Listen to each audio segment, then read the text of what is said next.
ગૃહ મંત્રાલયે યુદ્ધ જેવી પરિસ્થિતિનો સામનો કરવા માટે 7મી મે એટલે કે આવતીકાલે ઘણા રાજ્યોમાં મોક ડ્રિલ યોજવા માટે સૂચના આપી છે. વિદ્યાર્થીઓ અને નાગરિકોને સંરક્ષણની ખાસ તાલીમ આપવામાં આવશે. કટોકટીની સ્થિતિમાં નાગરિકોની સલામતી સુનિશ્ચિત કરવા માટે મોક ડ્રિલ એ મહત્વપૂર્ણ રીત છે. જાણો કે આ કટોકટીની પરિસ્થિતિમાં મોક ડ્રિલ કઈ રીતે મદદરૂપ થઈ શકે છે. યુદ્ધવાળું સાયરન ક્યાં લાગેલું હોય છે? આ સાયરન સામાન્ય રીતે વહીવટી ઇમારતો, પોલીસ મુખ્યાલય, ફાયર સ્ટેશન, લશ્કરી થાણા અને શહેરના ભીડભાડવાળા વિસ્તારોમાં ઊંચાઈએ સ્થાપિત કરવામાં આવે છે. તેનો હેતુ સાયરનનો અવાજ શક્ય તેટલા દૂર સુધી પહોંચે તેવો હોય છે.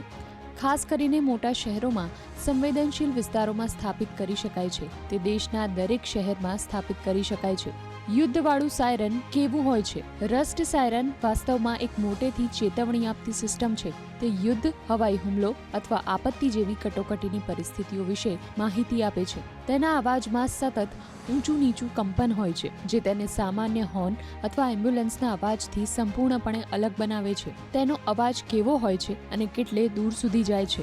યુદ્ધના સાયરનનો અવાજ ખૂબ જ જોરથી સંભળાય છે. સામાન્ય રીતે તે 2 થી 5 કિલોમીટરની રેન્જ સુધી સાંભળી શકાય છે. અવાજમાં એક ચક્રીય પેટર્ન છે, એટલે કે તે ધીમે ધીમે વધે છે, પછી ઘટે છે અને આ ક્રમ થોડી મિનિટો સુધી ચાલુ રહે છે. એમ્બ્યુલન્સ સાયરન 110 થી 120 ડેસિબલનો અવાજ કરે છે, ત્યારે યુદ્ધ સાયરન 120 થી 140 ડેસિબલનો અવાજ કરે છે.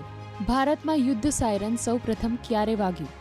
ભારતમાં 1962ના ચીન યુદ્ધ, 1965 અને 1971ના ભારત-પાકિસ્તાનના યુદ્ધ દરમિયાન યુદ્ધ સાયરનનો ઉપયોગ કરવામાં આવ્યો હતો. તે સમયે આ સાયરન ખાસ કરીને દિલ્હી, મુંબઈ, કોલકાતા અને અમૃતસર જેવા શહેરોમાં લગાવવામાં આવ્યા હતા. કારગિલ યુદ્ધ દરમિયાન સરહદી વિસ્તારોમાં તેનો ઉપયોગ કરવામાં આવ્યો હતો. જ્યારે સાયરન વાગે તો શું કરવું? સાયરન વાગવાનો અર્થ એ છે કે લોકોએ તાત્કાલિક સલામત સ્થળોએ ખસી જવું જોઈએ. મોક ડ્રિલ દરમિયાન ગભરાશો નહીં. ખુલ્લા વિસ્તારોથી દૂર રહો. ઘરો અથવા સુરક્ષિત ઇમારતોની અંદર જાઓ.